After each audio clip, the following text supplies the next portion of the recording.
Hi everybody and welcome back to Dark Knight Chess. Today we'll be looking at part 2 of checkmate patterns that you must know.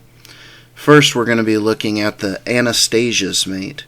Now often the Anastasias Mate is preceded by a check with the knight, followed by a rook or a queen sacrifice to open up the H file. So to get us started here, we're going to move our knight to E7 to check the king, forcing the king to H8. After which we'll be sacking our queen on H7, allowing the king to take, and then we simply slide our rook over to H1, delivering checkmate. Now the Anastasias Mate, a rook, or sometimes even a queen, delivers the checkmate itself. In most cases on the open H file or on the back rank. Now the knight covers the two escape squares, as we see in the diagram here, and the other space is covered by one of black's own pieces. Most typically it'll be the G-pawn. Now this mate has its name from the novel Anastasia and the Game of Chess, written in 1803 by Johann Heinz. Our next checkmate pattern will be the Grecos Mate. Now often the Grecos Mate is preceded by a check or even a sacrifice with the knight to open up the H file. So here we can see we're going to move our knight to G6, checking the king, in which case black is going to go ahead and take the knight. Now, in the Grecos Mate, a rook or a queen is what's going to end up delivering the checkmate, in most cases on the open H file. The bishop covers one or two escape squares, and one of the opponent's own pieces, most cases it'll be a pawn, blocks escape via the square that's not covered by the bishop, as we're going to see right here, as we slide our rook over to H1, delivering checkmate. Now this mate is named after the famous Italian chess player Gioacchino Greco. Our next checkmate pattern is known as the Arabian Mate. Now often the Arabian Mate is preceded by a sacrifice to open up the file or the rank for the rook combined with a check with the knight to drive the king to a corner square. So here we see we're going to move our knight to F6, checking the king.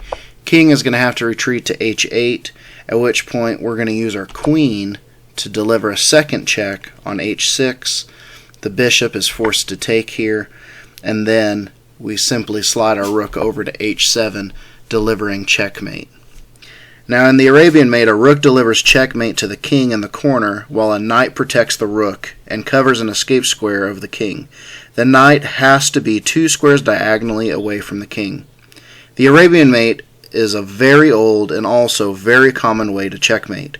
It is not only mentioned in ancient Arabic manuscripts, but also derived from the older Persian form of chess, where the knight and the rook were the two most powerful pieces in the game. Now this was before chess had migrated to Europe, and the queen was later given its current powers of movement.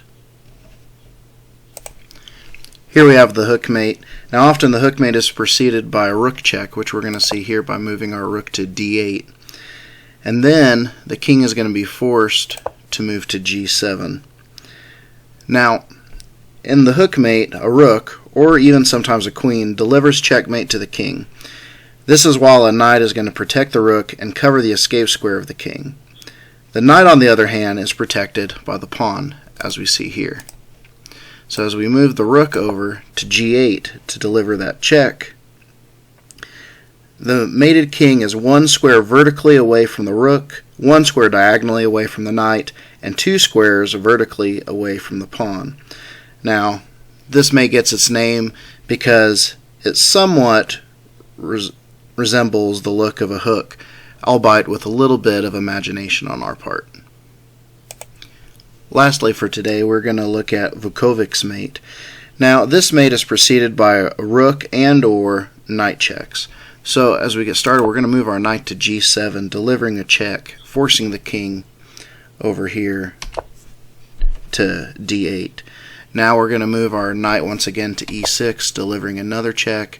The king's going to revert back to E8, and then we're able to slide our rook over to E7, delivering checkmate. Now in this mate, a protected rook delivers checkmate to the king at the edge of the board, while a knight covers the remaining escape squares of the king. The rook is usually protected with the king and or a pawn. The mated king, the rook, and the knight are all lined up right next to each other. This mate often arrives from a draws position in the endgame, where one of the players makes one crucial mistake that will eventually cost them the game. Now, Vukovic was a Croatian chess writer, theoretician, player, arbiter, and journalist. In The Art of Attack in Chess, which is available on Chessable if you would like to check it out, he devoted a whole chapter in order to mating patterns, so it's well worth a look. I hope that you enjoyed this video today, and as always, if you haven't already, please like and subscribe to the channel. It helps us out immensely. And as always, play fun and exciting chess.